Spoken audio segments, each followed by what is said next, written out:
Permisi Bu. Iya, selamat pagi. Pagi Bu. Silakan masuk. Ya, silakan duduk. Ya Bu. Perkenalkan, saya Bidan Hotmoli Manurung. Ya Bu. Kalau saya mau nanya, keluhannya apa ya Bu ya? Ini Bu, anak saya ini udah 3 hari ini daerah popoknya ini Bu, kayaknya ada warna merah gitu Bu. Terus dia ini suka rewel karena mungkin nggak enak, sakit kali ya Bu ya. Karena pantatnya ini ada merah-merah gitu Bu. Gitu. Saya mau nanya, nama ibu siapa? Nama ibu saya Ibu G Bu. Ibu G. Terus nama anaknya? Anak saya namanya anak A Bu. Umur? 14 bulan Bu. 14 bulan ya. Jenis kelaminnya? Perempuan Bu. Perempuan. Berarti tadi keluhannya karena ruang popok ya? Iya Bu. Dia rewel. Oke. Nanti saya jelaskan ya. Saya cuci tangan dulu. Iya Bu.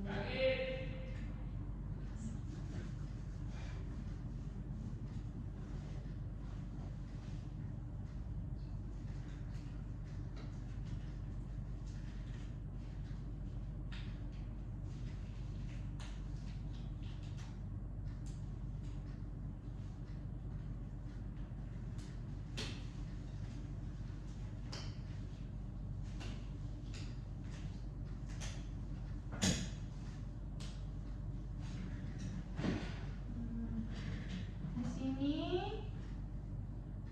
saya akan menjelaskan pengertian dari diaperas. Ini anak ibu ini disebut, kalau orang bahasa medisnya ini disebut diaperas Iya Bu. atau ruang popok, yaitu artinya peradangan kulit yang terjadi pada area popok. Hampir sebagian besar bayi pernah mengalami masalah ini ya. Jadi ibu nggak usah khawatir. Terus ini ruang popok ini pada umumnya dialami oleh bayi berusia 4 sampai 15 bulan ya Bu ya. Iya Bu.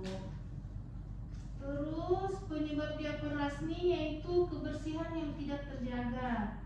Terus sering buang air besar. Iya Bu. Oh bukan, sering buang air. Terus bayi sedang mengkonsumsi antibiotik atau bayi yang mendapat antibiotik dari air susu ibunya. Iya Bu. Bayinya ada minum obat antibiotik enggak? Enggak Bu. Enggak ada ya. Ibunya? Tidak ada Bu. Enggak ada ya. Terus di sini juga saya akan menjelaskan tanda-tanda diaperas, yaitu kemerahan pada area kulit yang terkena popok. Biasanya pantat, genitalia hingga selang tangan.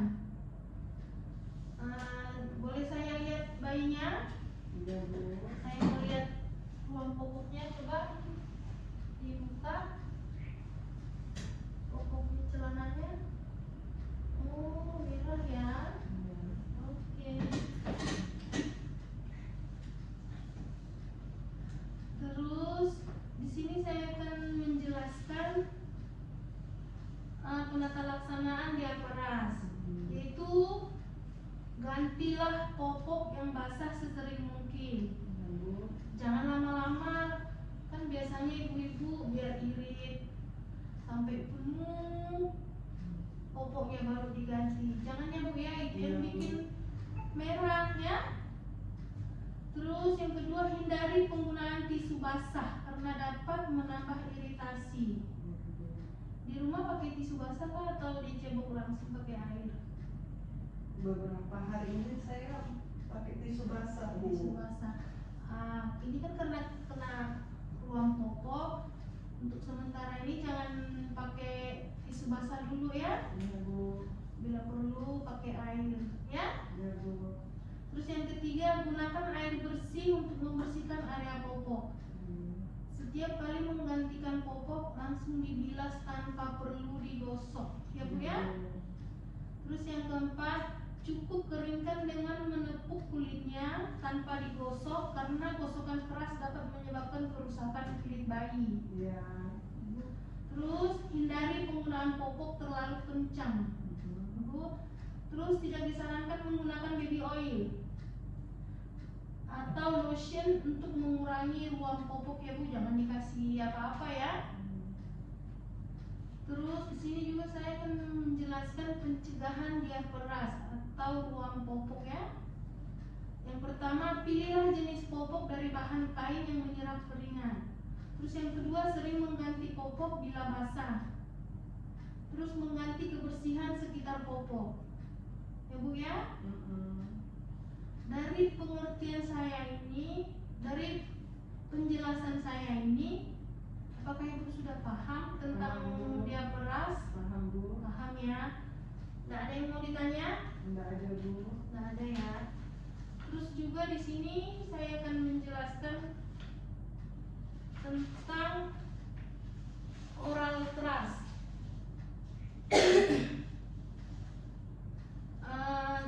Oral trust yaitu kandiasis selaput atau lendir mulut, biasanya mukosa dan lidah, dan kadang-kadang palatum, gusi serta rantai mulut.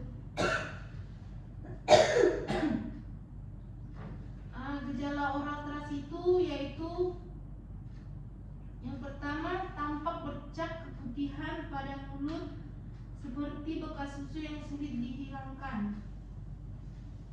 Terus yang kedua, bayi kadang-kadang menolak untuk minum atau menyusui.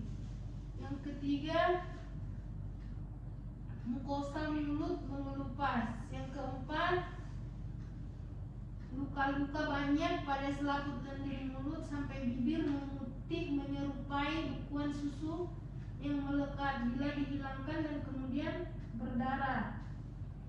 Terus yang kelima, bila terjadi kronis maka terjadi granulomatosa atau lesi berbenjol kecil, menyerang sejak bayi sampai anak-anak yang berlangsung lama hingga beberapa tahun akan menyerang kulit anak.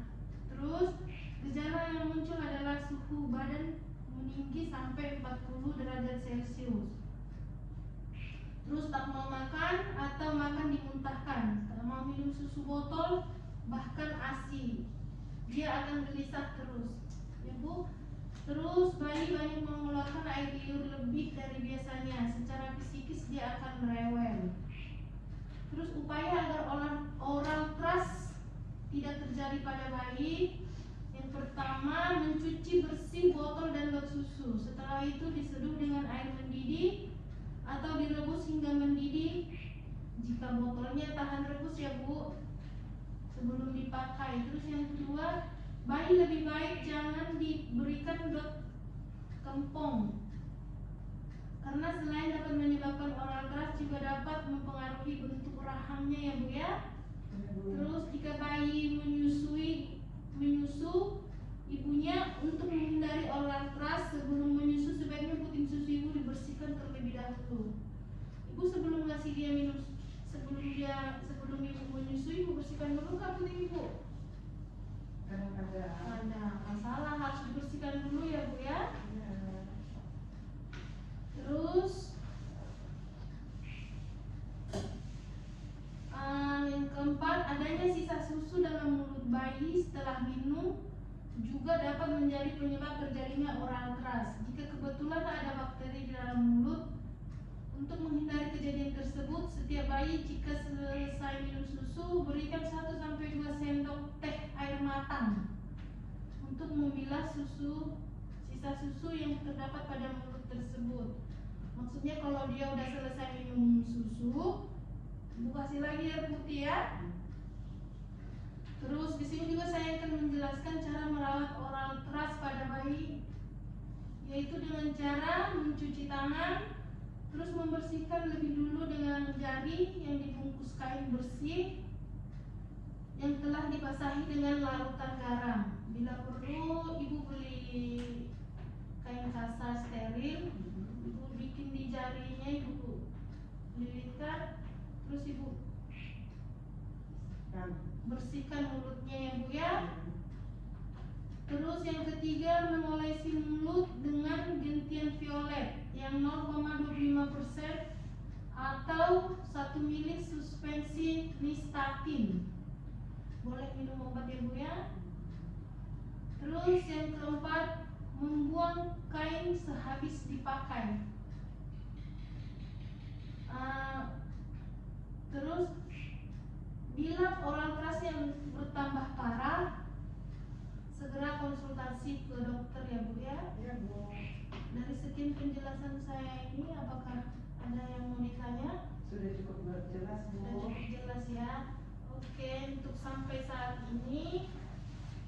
saat ini cukup sampai di sini. Iya. Ibu boleh pulang. Iya, terima kasih Bu.